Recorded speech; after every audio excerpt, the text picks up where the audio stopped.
You're listening to TrawlCast.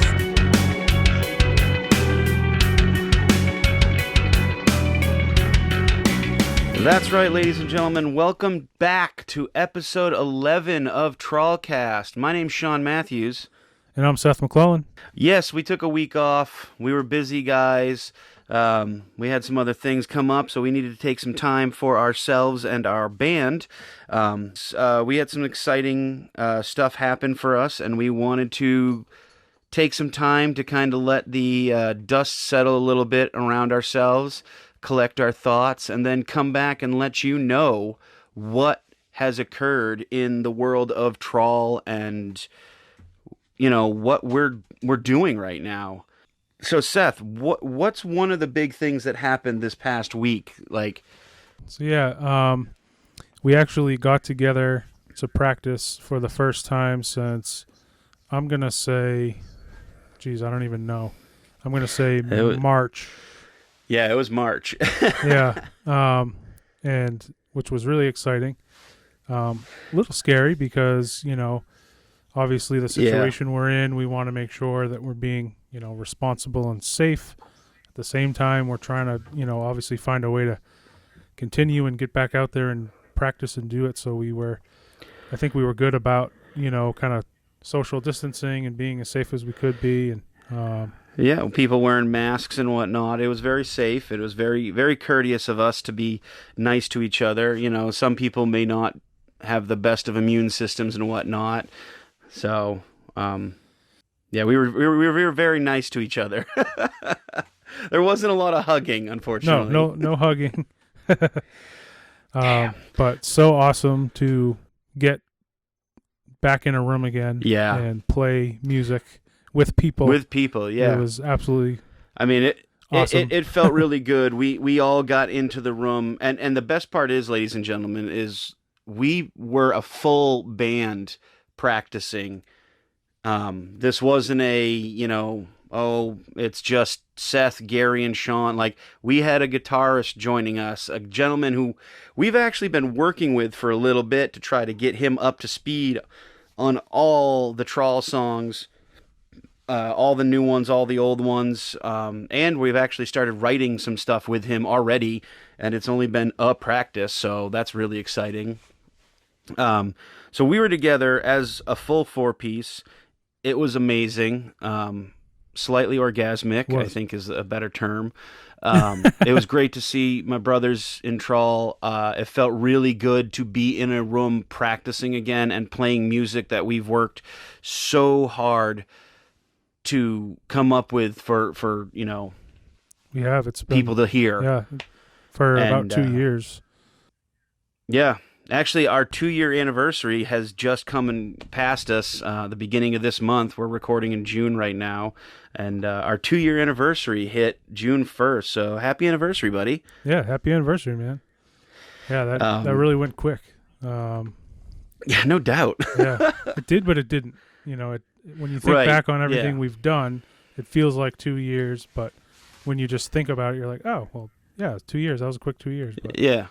It almost felt like you blinked and you're like, oh wait, we've got X number of songs and we've got, you know, Y number of shows played, and then oh yeah, we've been doing this for 2 years. Like, holy crap!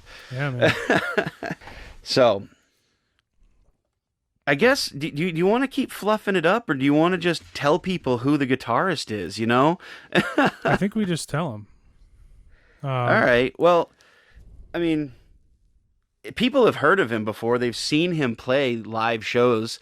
We've played with him a few times. I know I've played with his band a bunch of times, and I've actually been in a band with him many, many years ago. So,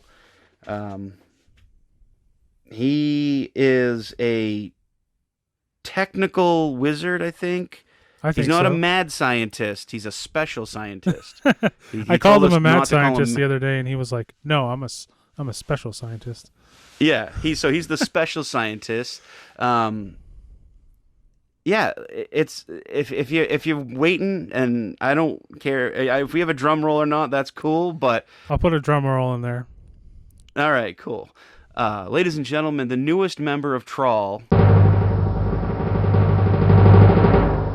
is Justin Patry of Division North. Freak show amplifications. You've seen him, you love him, or you hate him. It's up to you.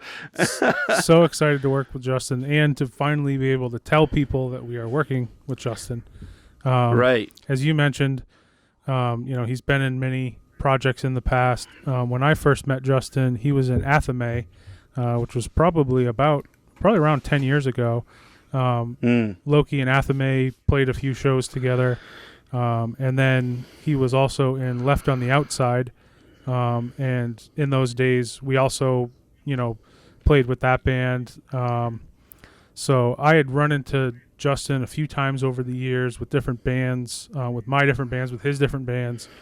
And then when Trawl first got together and we were getting to the point where we were ready to play our first gig, the first person that actually reached out to me to offer us a gig was Justin with Division North. So he was kind of like our first fan before he heard the music, and he was like, hey man, like, I know this is going to be cool. I want to see it. So why don't you guys hop on the gig? So yeah. Oh, and that's the funny thing is, like, I met Justin many, many moons ago, probably 12 to 15, somewhere around there, may even be more. And him and I actually had a friend who was the bass player of the band he was in, and I came into that band as a singer. Unfortunately, the bass player we had at the time was kind of a dick and ended up kicking me out, and I didn't realize that it was just his call. Like, Justin was like, no, he's good to go. Like, just let him stay. He's a great singer. And but that band was called Last Week's Attack, and that was, forever ago. Yeah. And I remember Justin back then. That was actually when he was kind of deep in the effects pedal phase of his life. That's right. When he was building those effects pedals. Yeah, for those that don't know, Justin had an effects pedal company, and he very seriously made a lot of effects and was working with, distributors and, sending them all over the world. And he's really good at, building custom effects. And he's just, I think I would call him a mad scientist, but Special scientist. He's the special scientist. Well, and that's the thing. It's funny because when we started with Trawl, I want to say it was like 6 or 8 months into the band, Tom came in with this crazy pedal, and he's like, yeah, my mom bought it at Buck Dancers. It was in the case, and some guy, I guess some local guy made it, and we come to find out it was one of Justin's pedals. Yeah, it was like Tom had owned it from like childhood. Yeah. I remember, I was like, let me see that for a minute, and looked at the initials on the back, and I remember sending a picture to Justin, and he's like, I don't know if that's one of mine. And then he's like, wait a second. Yeah, it is. So it ended up being one of his first ever pedals of that effect. It was like one of a few others. It was funny because it was very it looked like somebody had painted in shop class. It wasn't like the prettiest thing in the world. Yeah, but it was like that was definitely one of his, and we laughed about it. And then I guess the full circle comes into effect because Justin's now joining us and bringing his talents, his effects, and his knowledge to Trawl to kind of help further the evolution of us. I'm so excited. I think it's going to be really cool to work with him. We get along really well musically, I think, because we both are big fans of 90s music. I know Justin is a massive fan of 90s, rock alternative metal, that kind of stuff. So I'm excited for his influence and his, ideas. And well, like I mentioned earlier, we're already writing some stuff with him, and I'm super excited about this stuff because this stuff is definitely a step in a different direction for Trawl. We're not gonna change so dramatically that you won't recognize us, but it's definitely gonna be something new, and you'll start to see a little bit more, I guess, flavor to our music coming in because we have somebody else kind of stepping up and adding their pizzazz to our asses. Pizzazz to our asses. Yeah, I don't know. There's some Z's in there. There's a lot of Z's, I think. And I'm a firm believer of anytime you get, musicians together or artists or whoever, let people do what they do best. I would never attempt to try to say to him or to anybody, it has to sound like this exactly, or it has to be this. I love the fact that someone could bring their own unique voice to what we're doing, and I'm excited to hear how that's going to kind of make it evolve. And like you said, Sean, we've already started writing some new stuff with him, and I love the direction it's going. So I'm just I'm right there with you. Just the sound of it and the feel and the flow we're getting is very much exciting and almost like I guess reinvigorating, just based on we've taken like a few months off. It's been rough. I know, like, I've been reworking some songs that people may not have ever heard, or redoing some lyrics here and there to try to spice things up a little bit, try to make it work and become more cohesive on my part. Yeah. And I know you and Justin have been, kind of intermittently kind of interfacing and working on the songs and getting stuff kind of down. So I'm extremely excited that this is going to bring a little bit more life and energy back into Trawl, where we kind of hit that wall when the world caught on fire. Well, that's the thing. I mean, it was really beyond our control, Yeah. We were at a point where I think it was winter, so we're not really super busy, but we were practicing and we were getting ready for a spring, and obviously the world caught on fire and we were just kind of down and out. So we were well, it's kind of like a shark, Yeah. In wintertime, sharks are a little more docile. They're hiding away from the cold, and then when it warms up, we tend to strike. Exactly. Yeah. Yeah. But having Justin on board is super exciting. I know I'll speak for all the guys, and I may be wrong, but I'm excited about this opportunity, and I'm really looking forward to our first show with Justin, which is going to be Herd Flock in like mid-September. Yep, September 19th. Yeah. We're playing on Saturday, and actually that's going to be a really big fun day, because Division North is playing on Saturday, so you get to see Justin do that stuff. Then Trawl plays, and then actually Devil's Night Out is playing too. So you're having Justin and I are going to be doing double duty with two bands. Yeah, that's like basically all Saturday we're going to be tired. Exactly. Yeah, that's going to be a fun show. I can't wait for that. Oh, there's my dog. What's really cool is Green Jello has signed on to the show. Most of you guys probably know who Green Jello is, but they're kind of I don't know what type of music you'd really call them, but they're definitely metal, but they're sort of like a comedy metal band from the late 80s, early 90s and through. Really interesting stuff, and there's like just a bunch of bands on this show. Loki will be there, In the Kingdom of Nightmares, Alliance, Enemy, Unscarred, so many bands are going to be there. It's going to be it's the biggest music event in Maine, even when there isn't a pandemic going on. It's 3 days of music, and all the money this year is going to, I believe, the Richmond Elementary School to try to help them with their music programs and stuff like that. Oh, that's and cool. That's something I'm really excited about with Herd Flock. It's $20 for 3 days, and all that money goes directly to either the Richmond Library, the Richmond Elementary School, like a music program in Richmond. That's so cool. It's basically a fundraiser.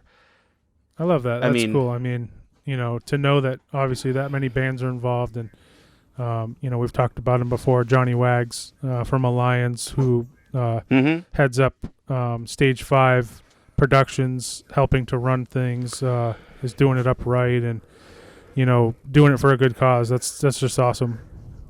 Yeah, and I mean that they've been doing. This is the 5th year of Herd Flock, and every year they've raised a good amount of money to give to the Richmond area to try to help, keep their music programs going, keep their library open, just help out the community as much as possible. So we're extremely excited to have Justin join us, and this will be our first year on Herd Flock. Yep. It'll actually be my 5th year on Herd Flock, but I get to do double duty, which makes me even happier. Yeah, so this will be my first Herd Flock, so I haven't actually had the honor before, so I'm excited to finally get to figure out or see what it's all about. And dude, just wait, man. The food truck, I'm pretty sure they have the same food truck coming this year. And if they got the Herd Flock fries, you'll love them. Nice. They're amazing. So Justin's our guitarist, and you will soon get to see him on stage with Trawl making some funky music for y'all. Heck yeah. So excited. Welcome, man. This is Ian from Division North, and you're tuned in to Good Cop, Bad Cop on TrawlCast. Mirror to mirror, the one who looks at you looks through the disguise. All right, so that was kind of our big announcement. It doesn't get any crazy than that. We were excited to give that kind of a shout out and notification of who's joining us. And actually, Seth, you told me that we had some listener submitted questions come in. Yeah. So we actually had our buddy Ben Philbrick, who's the bassist of the band Drivetrain, reach out to us by email. And last episode, I actually interviewed their frontman, Kevin Beeling.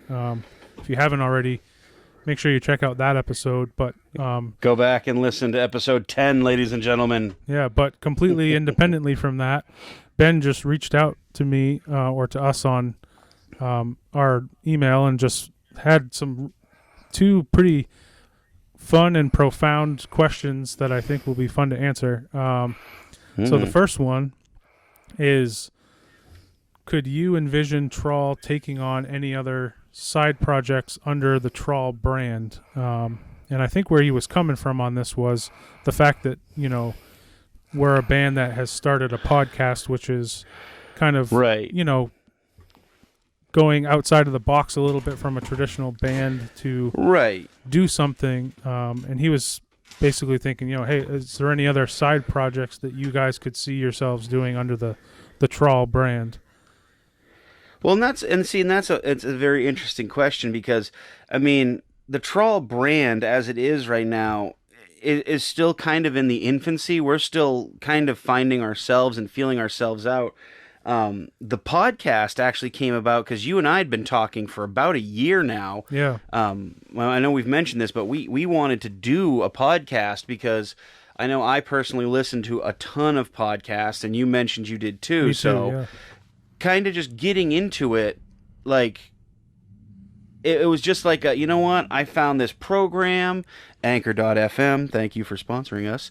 And like they were like, yeah, it's really easy to make a podcast. And then I kind of mentioned it to you, and you and I kind of just sat there and, it was a back and forth, like, yeah, it'd be cool. We could do this or we could do. And then it was like almost like fate where, I mean, this is the 12th week since we started TrawlCast. We've got 11 episodes. Yep. And I'm extremely happy and excited to do the podcast because it's something that gives me a chance to still do something that I love, and that's entertain people. Yeah, I think you're right. It's like, it was almost born out of necessity. It's like we were at a point where we could literally not leave the house, so we're losing our minds. We're going, what can we do to still, be relevant and be part of the world? Yeah. Right. Be part of the world, do something fun, do something that hopefully people are interested to listen to, and that we can, ask some questions and challenge some opinions and do something cool, And that's exactly what this has become and that's what I love about this question is, any other side projects under the Trawl brand. Like, I would definitely be interested in like talking with somebody. If somebody had an idea, I wouldn't shoot it down straight off the bat. I would definitely hear it out, but I mean I'll be honest, I'm a huge hot sauce freak. I wouldn't mind if a company, like a local company or even like a maybe regional company, would come to us and we're like, hey, you want to do like a Trawl branded hot sauce? Because heck yeah, that would be sick. I'd be totally down for that. I know, what was the name of that whiskey we had? Montauk. Oh yeah, that Montauk Brewing. It was like blueberry whiskey, but it had a shark jaw on the label.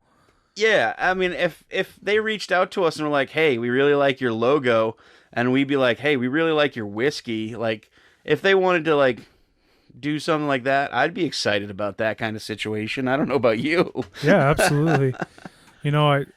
I'd say yes, too, because, like, though our main focus is, like, of course, being musicians and playing shows and writing and recording music, I'm always open to opportunities. It's kind of like that entrepreneurial spirit of being in a local band where it's like I just love collaborating and working with other people. So yeah, well, and collaborating and then taking something under a moniker, like, those are ways to just expand and then test things out. If we decided to make a Trawl hot sauce, I mean, our listeners, you guys might not like it.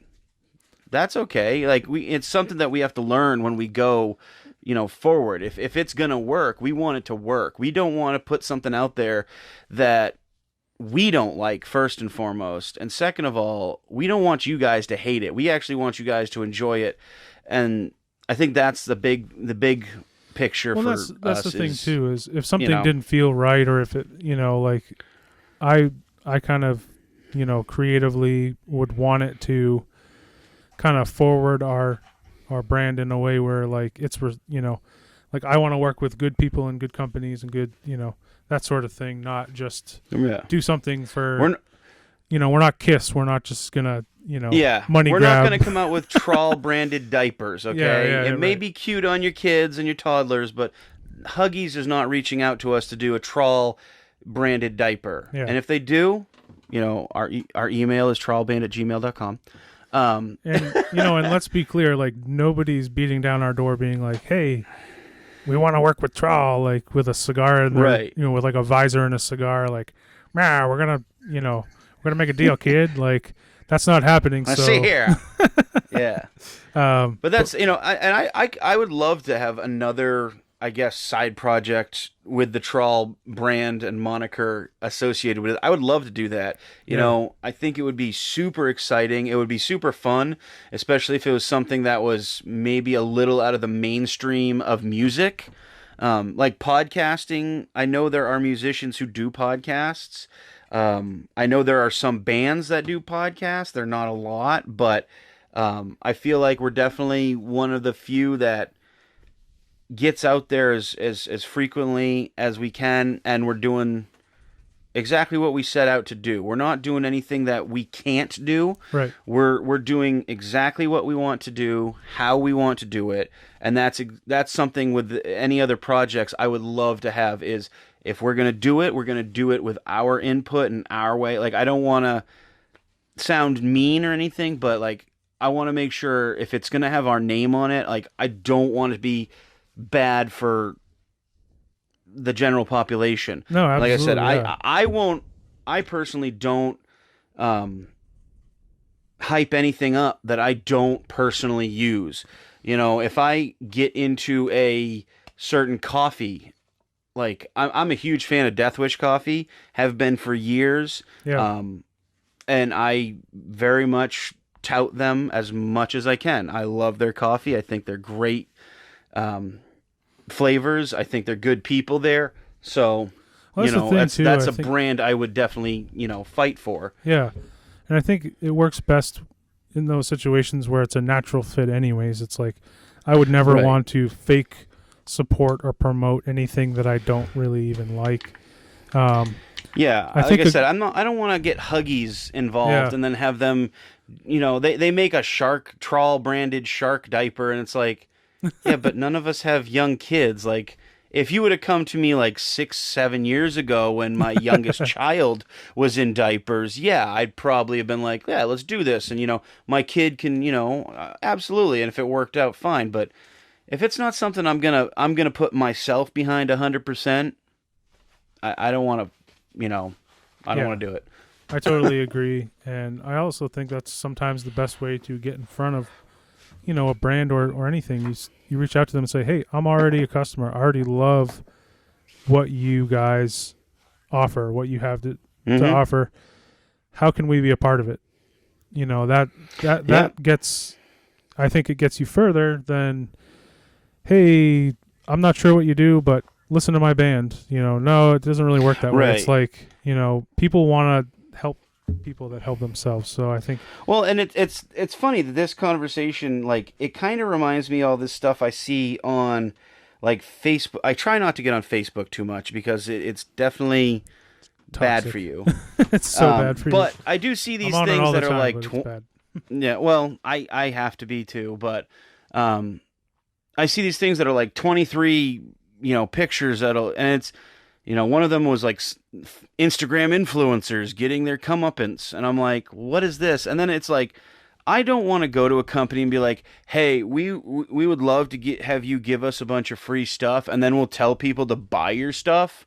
Oh, that's like, lame. And it's like, yeah, it's not genuine, and people can see through it in a second. Like, nobody's Absolutely. being fooled by, hey, check out these amazing sunglasses like that I'm just randomly wearing. Oh, so you can see the brand, like product placement type of stuff. But then you never see them ever again. Like that one Instagram post or Facebook post or Twitter, tweet. That's the one time you see them. And then you see them out in public or at a show, and they're not even wearing those sunglasses, or they don't have that.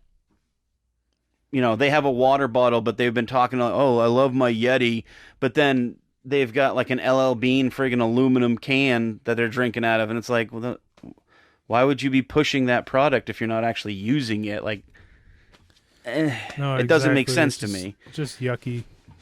There's actually, I was listening to, it was actually a hip hop album. I was listening to the new Run the Jewels, because they just decided they're like, the world is in a pretty crazy state of affairs right now. Like, here's our new album that we made. Just, like, enjoy it. We're not gonna. They just put it out there, and there's some kind of lyric about influencers. I wish I could remember the quote, but basically he's just like kind of saying how, like, do you want all of these, Instagram influencers to like be hawking your products or in your, like, it's just kind of disingenuous, It's like, no. Well, I think what we're saying is, we have integrity. Like, we're not going to. Yes. If we personally support it is something that we would use, and, who's the company? Are they generally good people, or are they known offenders or shitbags? Because we don't want to work with those people either. Right. What's up, guys? This is Will with Twin Grizzly, and you're getting nuts with TrawlCast. Yeah, so... And honestly, like, in this day and age, there's a lot of those shitbags are being called out, and it's kind of nice to see. It's good to see that the world, despite the anger and the hate and the nastiness that's there, it's good to see people being like, you know what? Fuck this guy in particular. He said this shit. He did this stuff. He is not a good person. And, it's good to see some people getting their comeuppance, because... It's going to make the world a better place. We try not to get too political, but, I'll be honest, things suck right now. There's stupid people out there that are doing stupid things, and then there's smart people doing stupid things, and vice versa. There's people doing exactly what needs to be done to change this world. And I personally don't care what you think of my personal beliefs and stuff, but you got to understand that this world is just falling apart because people can't get their heads on straight. Yeah, people have to take responsibility for their actions. They have to take responsibility for the health and safety of others, and people are holding those accountable who have done wrong. And I love to see that because it adds an onus to how we treat others. Yeah, and realistically, right now the world is definitely on fire. George Floyd, being murdered by the Minneapolis Police Department, so terrible. Is shitty. It's shitty. There's no question about it. Black Lives Matter, that movement, it's gaining steam. And yes, we understand that all lives matter, but I'll come out and say it right now, like, you gotta just stop saying that shit, because that stuff is gonna get you in more hot water than just giving them their space, letting them work. If this changes some shit in the world, and the world comes out becoming more filled with love and positivity and happiness, I'm all fucking for it. I'm so tired of seeing people be negative and nasty. It's time for a change. Yeah. And I know we're trying not to be too political, but I'm excited for a future where we can say, fuck racism. It's gone. Because I think that's bullshit. I hate people who are blatantly racist. It's stupid. It makes zero sense, Yeah, I totally agree, man. And there's no room in our lives. There's no room in anyone's life, or there's literally no room in this world for racism. Period. And period. It's not acceptable. It's it's awful. It's terrible. We need to treat each other with humanity and respect. And I'm glad that this movement is strong and that people are fighting and there's a lot of support. It sucks to see the other side of it where there's a lot of ugly, but I'm hoping, like you said, that the end result will be the world being a little bit of a better place. I hope so. I think there are a lot of bad apples out there, but there's a lot more good people who need to step up and realistically, like, show the world the love and the positivity. Yeah, absolutely. And like you said, not to get too political, but there are a lot of bad apples. I don't think you can make it a blanket statement and say that all cops are bad, because there are some amazing cops who fight every day to protect people and put their own lives on the line to help and protect people. But there's also some really shitty, terrible cops who absolutely deserve the heat. So you can't make a blanket statement and say, I know there's a gentleman I went to high school with who, he's a police officer. I won't name him or tell you where he's a police officer. I'll be honest, he was the nicest kid in my school. Like, him and I, were acquaintances. We weren't really friends per se. We knew each other, and there are reasons because of that. But he's a cop now, and I've seen him a couple times around my hometown. And he's like, "Hey man, how you doing?" I'm like, "Yeah, good. How's things? How's the force?" And he goes, "Yeah, it's kind of crazy. And this was before all this stuff." He's like, "Yeah, it's tough." He's like, "But we're doing our best." He's like, I'm trying real hard to make sure that I'm doing exactly what I intended to do, and that's to protect and serve, and I give him mad props, and I thank him every time I see him. And there are some shitty cops. You're absolutely right. Yeah. And unfortunately, no one knows what the right answer is.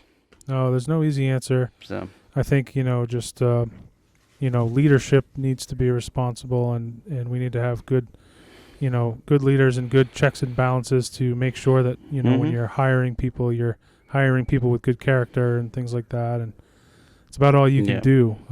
But yeah, nobody has the answers. I think sometimes the conversation has a way of steering itself into what's important. And I think it's important to talk about what's going on. Well, and it's on everybody's minds right now. It's not on nobody's minds. No one's not thinking of this. It's everywhere. Yeah. It's almost like the elephant in the room. Like, if we're just talking about music, people are thinking, well, yes, music is wonderful. However, the world is, pretty fucked up right now. So Right. I'm glad we and talked about it. Certain bands out there, like, I don't know, Rage Against the Machine, very much political, and, Tom Morello, Zach De La Rocha, like all those guys, they made a stand, and not a lot of people dug it at first, and then they kind of caught on because they just kept with the same stance. So you may love it, you may hate it, but ladies and gentlemen, we're still going to drive forward and do what we want to do and make the best damn music and the, I don't know, 5th best local podcast. I don't even know if there's 4 others ahead of. I don't know how many podcasts are out there in our local area. But we're going to do our damnedest to just do good and make happy. Hey, how's it going, everybody? This is Shell from the band Stillborn Condition, and you are listening to the TrawlCast.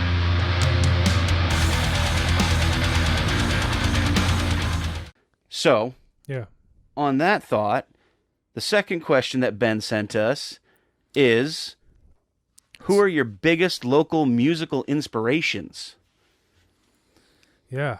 So I actually have 3 that I can think of that are big inspirations to me. So the first being Chris Mishu or Mishad, depending on how you say it, the bassist from Uncle Jack. So Uncle Jack was the first local band that I ever saw as a kid. They used to play like the big 4th of July festival every year that was outside at the Great Falls Plaza in Auburn. They did it every year, and it was cool because it's like a non-traditional show. It's all ages, and I don't even know, probably maybe in middle school, probably like 6th or 7th grade, 8th grade, and they were just putting out Adhesive. That record was just absolutely awesome. I remember going to see them on the 4th of July, and my dad bought me the Adhesive CD, and I went home and I listened to it, and it was like right before I started playing bass, and Chris's bass lines on that album are just so good. Society, the opening track, opens with like this kick-ass slap bass intro.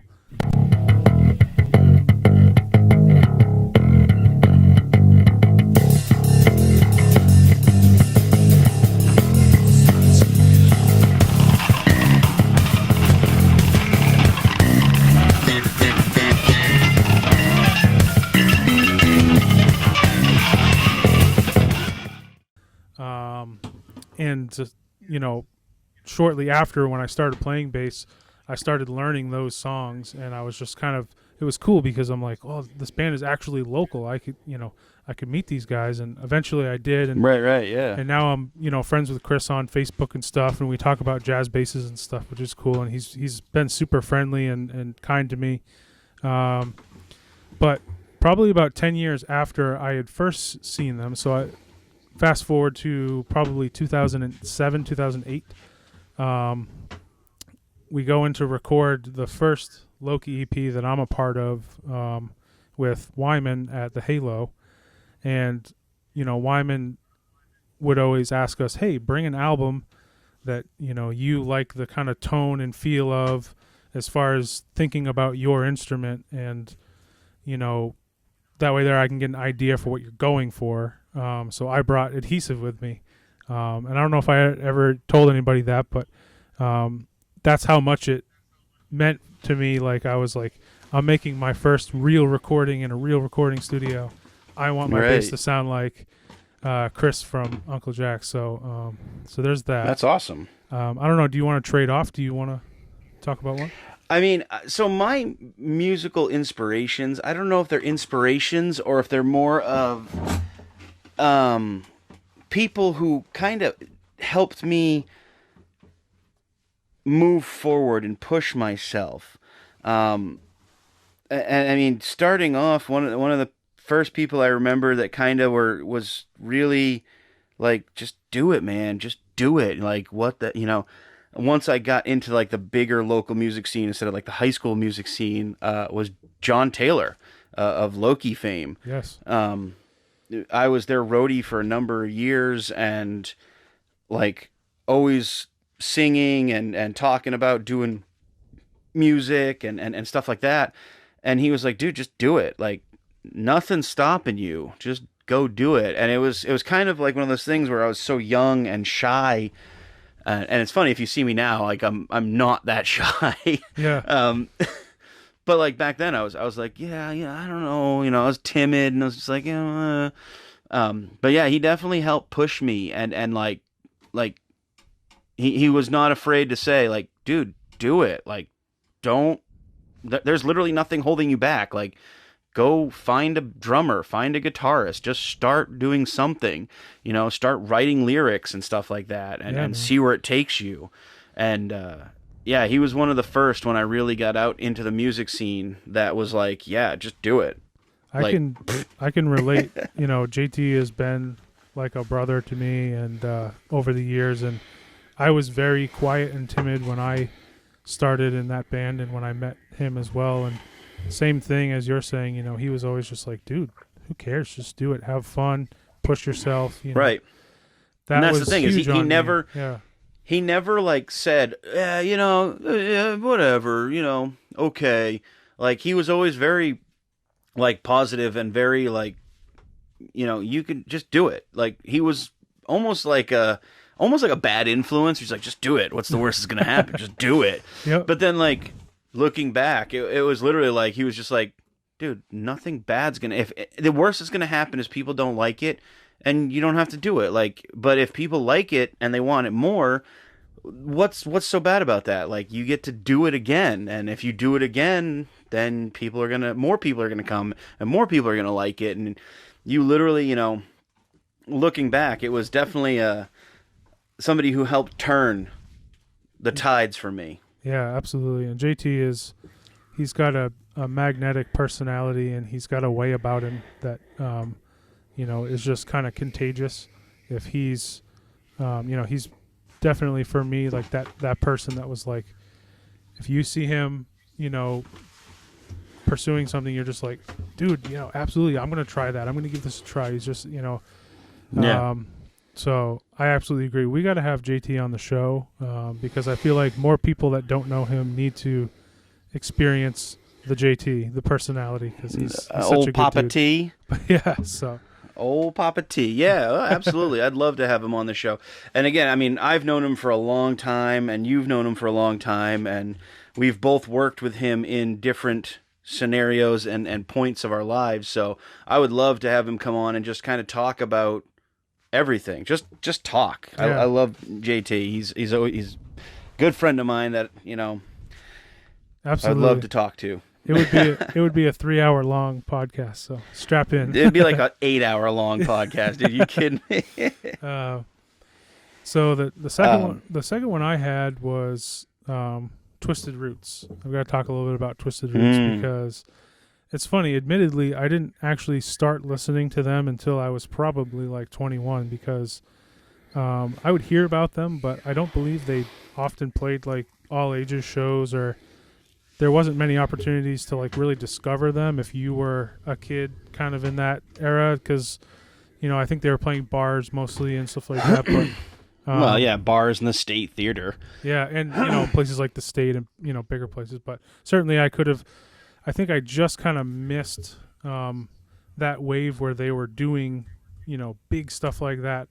It might have been just before I was able to go to concerts, but I kind of caught up on them and their legacy like after I was old enough to go out to shows. And when I was 23, I joined Loki, so we got a couple opportunities to open up for Twisted Roots, and I was like kind of like blown away and starstruck because here is this kick-ass local band that's just kind of legendary. They opened for Ozzy, they played the State Theater, they did all the stuff, and then we're jamming with them at the show. And when we were kids, they were played on regular rotation on 94.3 WCYY, like the local radio station. Like, they were in the regular rotation. It wasn't like it's Friday morning at 1:30 a.m. and this is the local. Like, no, this was like noon on a Tuesday, and all of a sudden you hear spinning, gnashing wheel. Like, you're like, oh fuck, it's Twisted Roots. Like, crank that shit up. Like, Spinning, gnashing wheels of love and memory, love and memory. Rest as time to reveal the real you. Absolutely, man. You And could still, hear you it. could probably still hear them on CYY. oh yeah, At a random time, you know. I mean, they're part of the ether that is the main local rock scene. absolutely. And they're just the legends. So one of the first shows we ever played together, Pete has always been, the singer has always been really kind to me, and he watched us play and complimented us, and I was like, dude, thank you so much. And we swapped CDs. At the time, I think we had No Disclaimers, and they had just put out 12 Skies Fire in the Black, and yeah. I went home and listened to the whole thing. I'm like, dude, this is so cool. You know, later on, a couple shows later, we made like this dual poster that had like the Twisted Roots Twisted Tree and Loki sitting underneath the tree, like all kind Oh, of that's cool. menacing looking. So it was so cool. So I have to, you know, definitely in those early formative, you know, local music days, I was just kind of very blown away by Twisted Roots. All of them, really, not just Mark Lennon, the bass player, but all of them. I mean, they were such a classic group, you know, musically and as people. I actually knew Adam, the guitarist. Yeah, Adam Powers, he's 'cause amazing. He used to be one of the chefs at $3 Dewey's in Portland. Oh, yeah. And when he was doing that, I was actually a delivery driver for a small mom and pop grocery store in South Portland, Maine. And I used to go there, and I didn't realize it the first couple times that I saw him. But then, for some reason, I want to say he was wearing a Twisted Roots shirt, and I put like 2 and 2 together. I'm like, oh shit, you're that Adam. He goes, yeah. And I'm like, oh dude, like, And he's like yeah, super he was so quiet like and modest, and yeah. I mean, just a phenomenal guitarist. Phenomenal guitarist. Yeah. All right. Well, so, I mean, I don't know. I can't really think of too many, because most of my inspirations and influences are people that are like, they didn't, like, again, like I said, they didn't really influence me musically or, you know, stylistically, but they just pushed me. And, Yeah. I mean, local music scene wise, there was this band back in the day when I was the roadie for Loki named Boomslang. Oh yeah. Now, if Boomslang. you know the local music scene, you know Boomslang. It's Koopa of now Signal the Noise fame. He was of Boomslang. He was also from David's Playground, Hour Past. I could go on for like 3 more hours doing just his bands. There was him. There was Steve Libby. Yes. Jimmy Leonard, Doug Wood. Their bass player kind of switched up a few times, but yeah. those guys, Koopa, Dougie Wood, Jimmy Leonard, Steve Libb.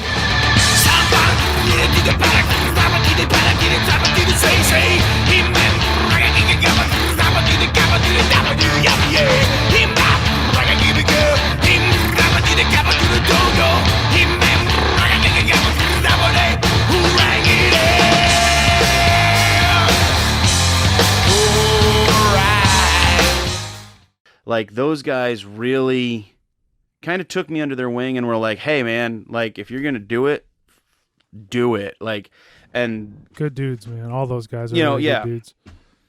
and I mean, Jimmy is one of my brothers. I love that guy to the sun and back until the world ends. Same with Libs. Coop, kind of just him and I over the years separated, and we've come back together now that I'm in the music scene again, and he's super supportive of everything that I'm personally doing, and the local music scene. So He is, man. Coop is really supportive, and he's always been a really good dude to me. I appreciate him a lot. And Dougie Wood, like, he treated me like a human being. Like, it's weird to say, but he treated me like a little brother. And for me, I'm the oldest in my family, and I didn't really have too many people who would like actually treated me with like some form of super older brother kind of vibe. Yeah. I did have some friends that were like that, you know, and JT is definitely one of them. Boyer, Mike Yeah. Lubier, and stuff like that. But like Dougie was definitely one of those guys that was like super supportive. It didn't matter, and he was always, you know, like, yeah, man, you'll be great. Who gives a shit? Just do it. Like, so I mean, I got to give those guys a lot of love and respect and props for that, because they definitely were the ones who they definitely instilled more rock and roll into me than a lot of people out there did. But yeah, I give those guys basically Boomslang as the entity of Boomslang. And then, you know, later iterations that came off of Boomslang. So Yeah. That's awesome, man. I actually got to see them one time in those days, because right when I started, I wasn't even old enough to be at a club yet, but I remember they were. Me either. I remember they were on the cover of Face magazine. Yep. What the paper that I believe preceded the Phoenix, the Portland Phoenix. Portland Phoenix. Yep. And I remember going to Bull Moose and seeing Boomslang on Face magazine, and it said something like, you know, playing this weekend at the Bird Toucan Lounge, which was in Lewiston. And so I went down there, had no idea. I went by myself because I was kind of a loner, didn't have, you know, anybody to go with that was like also wanting to go with me to this thing. And I just started like helping them bring in gear, and I was like, you know, nodded past the bouncer. I was like, "What's up? How's it going?" You know, just acted like I was supposed to be That's kind of there. how I did too. Yeah, I grabbed shit and walked in. Yeah, grabbed shit and walked in. I didn't know those guys at all. I didn't know any of those guys. I think I was playing too, and I was big for a while. A couple other local bands at that time that I was just like, "Yep, I'm gonna help them load the gear in." And I stood in the corner, did not even have one drink, not even like water, and just watched every single band intently, like my life depended on it, and left, you know, no trouble, no anything. But I was genuinely just wanting to, you know, for the love of music, just go and see, you know, I wasn't interested in any trouble. Right. And that was the first time, you know, probably my first ever club local band experience outside of like, you know, seeing all ages festival shows or things like that, you know. This is Craig G from Thems That Wait, and you're listening to TrawlCast with Sean and Seth. Let's take a bite out of rock. Oh, yeah. So another local musician, an actual, you know, musician that influenced me personally as a bass player, and a band that from the scene that really influenced me stylistically, was the band Sidecar Radio. Yeah. They're one of my favorite local bands. They were one of, I would say, like Loki's contemporaries when we were gigging heavily in Portland back in like 2008, 9, and 10. They're a three-piece.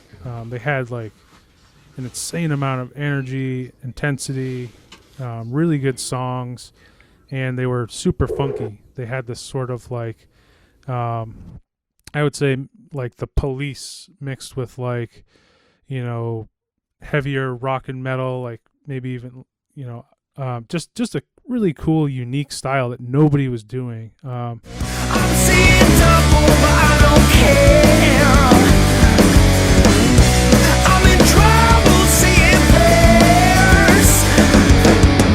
Pump bitch once I switch it up instead. Yeah, it's a long way, but I don't care. It's a dark days in the middle of nowhere.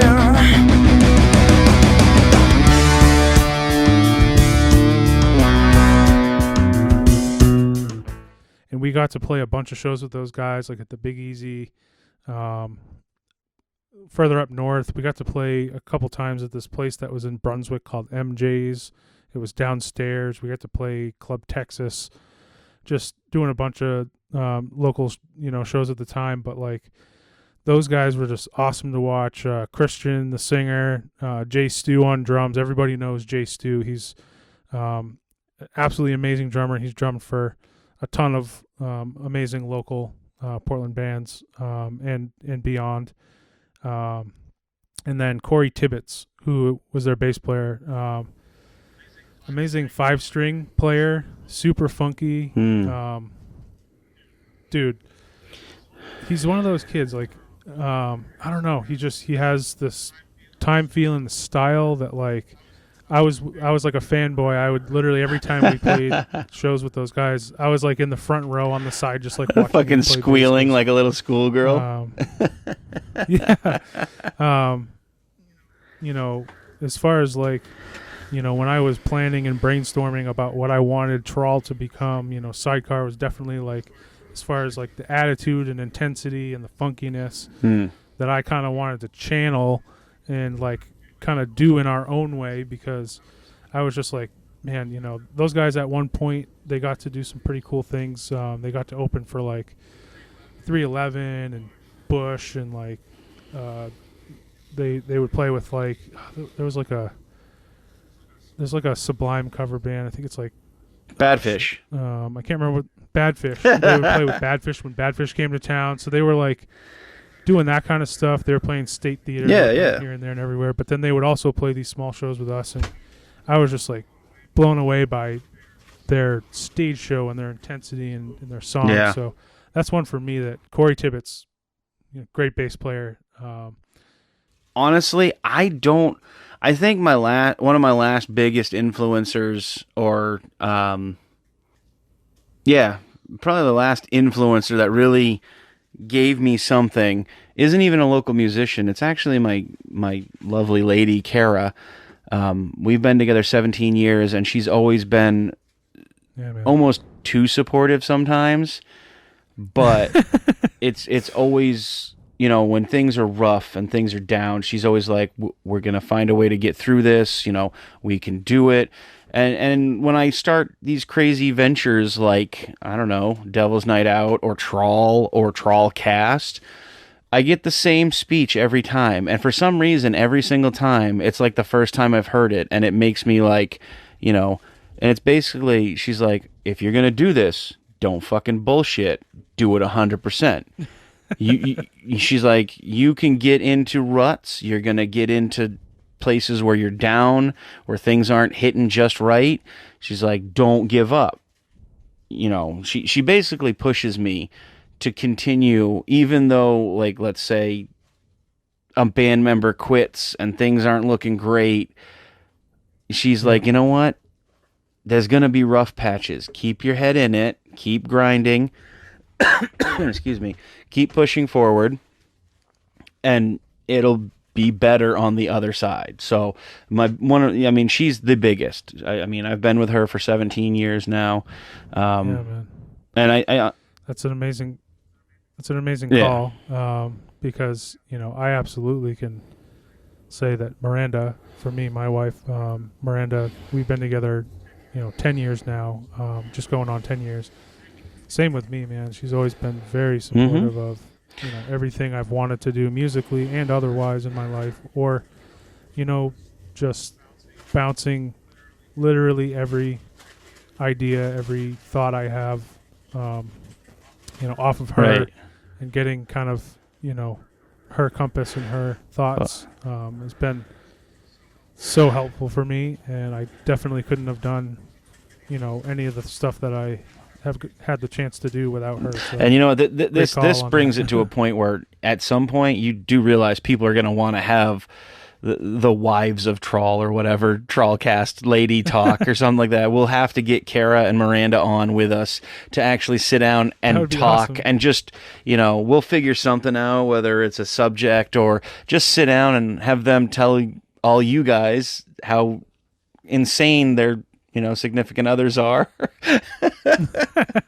That would be pretty cool if they we were able to do I that. think we can do it. I think there's a way we can figure it out, you know.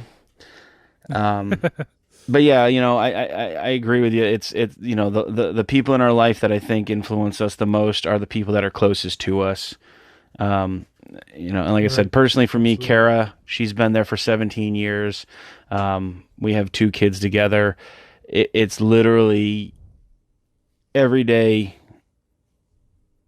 she, you know, if I'm having a bad day, she's there, and if she's having a bad day, I'm there. But you know, when it comes to like music and stuff, she's always been like, do not, you know, twiddle your friggin' thumbs, get your ass in gear, do it 110% like you know you can do, and that'll be, you know, it'll be all good. It'll be all okay. And she's always one of the first people to tell me, like, when I start showing her, like, a new riff or something for, you know, one of the bands, I'm like, what do you think of this? She goes, yeah, it's good, you know? Or, it's not that good. And then she'll be honest with me. And, like, if I show her, like, a new set of lyrics, she's like, I like everything except for, like, this third line doesn't make any sense, and it doesn't really fit with, you know, the line in front of it or after it.